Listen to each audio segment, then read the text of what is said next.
What's up everybody, this is Jack from Crypto49er bringing you on my journey into cryptocurrency. So today it's been 4 days since we had FUD or government regulation news about cryptocurrency. We almost had some FUD coming down like I mentioned yesterday with Binance. And it turns out Binance is fine, they were not hacked. A lot of YouTubers were spreading FUD around it saying, oh, it's hacked, it's hacked. What it is, I understand as a YouTuber, if I put up the title, if I put up hack and Binance on the title itself, people are gonna just go click on it, and then they find out that's not actually hacked. I mean, eventually they'll just find out that, oh, hey, it's like, we're not sure, maybe it's hacked. It's like all these YouTubers are trying to like spread FUD because they want to get hits. Because at the end of the day, it's just like, do they really care? I mean, they could apologize later for the fact that, oh, well, I wasn't really saying that I got hacked. It's just, maybe I got hacked, that's all. But in reality, it's all about getting views. I never said that, and I never even put it on my title because I knew they were not hacked, but I wasn't 100% sure either, so that's why I just didn't want to say for sure that they were not hacked. But it turns out I was right. They did have some issues on the back end with their server clusters being out of sync, and I experienced that issue before in the past in my last job, and it's not fun as part of the IT team again.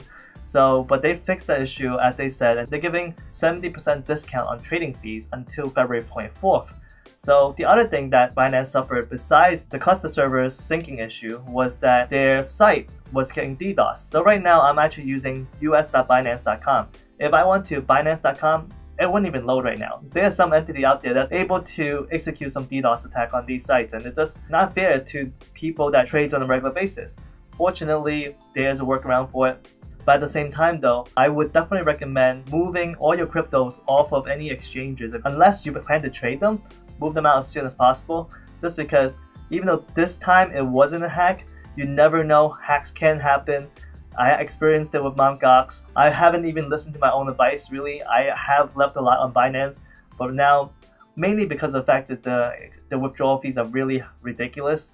But at the same time, I'd rather lose 1, 2, 3, or 4% on my cryptocurrency rather than lose 100% of it through a hack. So that's all I gotta say about the Binance situation. The next thing I want to quickly bring up is that on my yesterday's video, I mentioned you guys can get some free cryptos from me. The first person through YouTube, the first person through Twitter, the first person through Instagram. I totally forgot about my Steemit fans. So the first person from Steemit to send me their CryptoBridge username will get some free cryptos from me. Alright? So on to today's topic. So today I want to talk about, is it possible to mobile mine Electroneum on a non-mobile device? So right now you can see on the main page they have a nice Samsung S8 on the screen there showing you that, oh, you can mine Electroneum on a mobile phone. But did you really need to buy a $500 device just to mine Electroneum?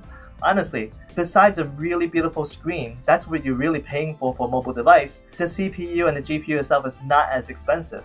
In fact, I was thinking about it and I'm like, I have a device like that at home. It's one of these devices, which is like an Android TV device, where it has a really powerful CPU GPU combination because they need to play 4K video streams.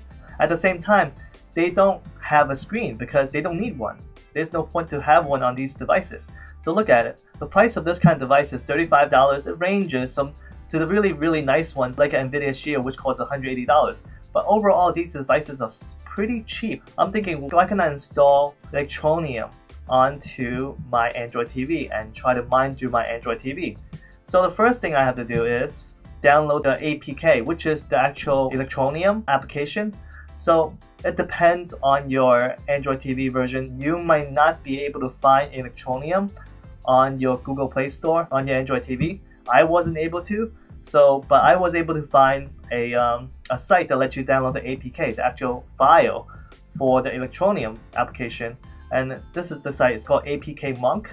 So all I did was went there, found it, and here's the thing though, there is so many scammy versions of Electroneum that's not from Electroneum the company. So you want to make sure when you download it, make sure that it's actually from app by Electroneum Limited.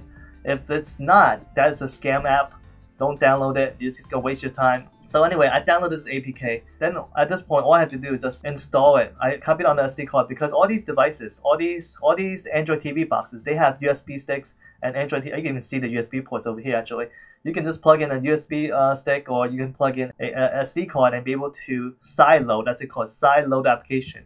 That means you're not installing directly from the Google Play Store, but you're installing it from a USB or SD card. And I was able to do that. So I installed it, but I wasn't able to get it to work because I got this error message. On my TV screen, you can see here, I get this error message. It says, application error, the connection to the server was unsuccessful.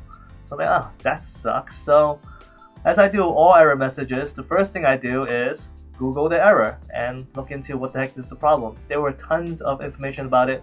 From my understanding though, given that I also have some iOS programming background, I also have friends that were programming for Android, and then I found that this is really an issue with Cordova and PhoneGap, which is actually an application, the development platform that you can use to develop mobile apps for multiple platforms, not just Android, but also for iPhone, so on and so forth. It makes it easier for you to develop. And there's a way to fix it if you actually have access to the development files, to the actual source code, which I don't have in this case. I only had the package file, so that's why that's not going to work. So I'm thinking, alright, I mean, it could be that my Android TV is a little older. Obviously, I bought my Android TV probably like 2 years ago, so even the version might be a little older than the version that's needed to run Electroneum. So it could be the case that my Android TV is too old. I might need to buy a new one. If you guys have a newer Android TV and want to try that out, I definitely recommend you guys trying this method right now and let me know if it works for you. But now, since I'm not able to install on my Android TV, the next thing I was thinking of, why not install it on a computer? At least just to see if it even works, just because you can emulate an Android phone on your PC or your Mac, basically. So the first thing I was thinking of, okay, so I did a search on that, and one of the first options I found was something called Andy, which is an Andy Android emulator. So it lets you emulate applications on Android phones, on Android platform, on your PC. And that's the first one I downloaded. I tried to get Electroneum installed, but then it didn't work because I then found out that it was actually a older version, because Andy, the actual application, the free version of this anyway, from my understanding, is still running Android 4.2. So it's really an old version of Android. And what Electroneum needs is actually an Android 4.4. So that's a no-go. So the next thing I was thinking of is, let me try to install Android Studio, which is the whole entire development platform for Android apps. So just to get the emulator that I want, I would have to install the whole entire studio and then be able to run the emulator. It was going to take too long. I wouldn't have time to make this video if I even try to install all this entire package. It'll take a while, so I didn't do that. I also looked into VirtualBox, which is not quite the whole development platform, but it still required quite a long process. So I didn't do that one either. And finally, I found something called BlueStacks. And BlueStacks is another emulator, but it is really a very simple to install emulator. But by reading online what it's about, I was like, okay, let me try it. So I did, and I was able to install it. So I'll show you the installation process anyway. So the first thing I did was I downloaded the installation package, and it's really simple. It's just right there, the big button right there says install now. So I did that. And the next thing it was just say, your installation is done, click complete, and that's it. It almost felt like a Mac installation program, because comparing to how normal Windows installation is a lot more customizable, but at the same time, it's not as nice looking. So after I did that, they asked me to pick an avatar. I picked an avatar, so I just picked whatever, and then type in a username. So, and then after that, I actually closed out of BlueStacks because I need to side load the application onto BlueStacks. So normally the APK files, as you can see right here, you can just double click on it and it should just side load into BlueStacks automatically. But for some reason, maybe because I had Android installed before, that's why it's not linking up properly. So what I had to do is right click on it, click on open with, click on look for another app on this PC, and went to the location of where BlueStacks is installed in, which was C drive, program files, x86, BlueStacks. And then in here I need to select HD-APK handler, and from there I just click open, and it started installing the APK file, the Electroneum file for me, and into BlueStacks. So once that's done, I went back and opened up BlueStacks. They need me to link my Google account. If you have a I would suggest don't use your primary Google account. Use some other spam mail Google account you guys have perhaps, so that you wouldn't, just to keep yourself on the safe side. You don't want to put your password for Google anywhere else except Google. That's my main suggestion to you guys. Anyway, I put in my spam account for Google, and then I signed in, and then it asked me to do the Google services. I click OK. So, and then actually this tablet belongs to who, just type in some name. And at this point, I see the stuff that's currently installed, and I see Electroneum's installed on BlueStack. So I'm good to go. So I double clicked on that and it was running. Simple as that. It works perfectly fine. I went through the whole setup, the sign up process, because I didn't know that you have to sign up for Electroneum, which I never did. I went through and signed up for the whole entire thing, and I really didn't know how much detail it entails. You have to set up a PIN number, you have to set up a backup email address. I definitely have to give Electroneum some credit in terms of the things that they do have set up for their website and for their registration process.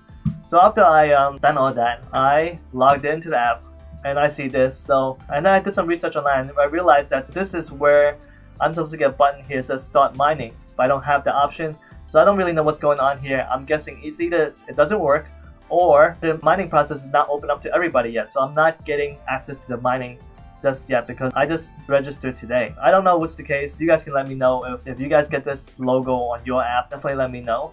So I just went through it, but everything else seems to work. So I'm able to see the referral section. If you guys have a referral code, leave a referral code on the comment section so that I'll just pick a random code and I'll just sign up over here. But that's my video for today, guys. Let me know what you guys think. Let me know what other way you guys can think of to mine Electroneum without actually running it on your phone.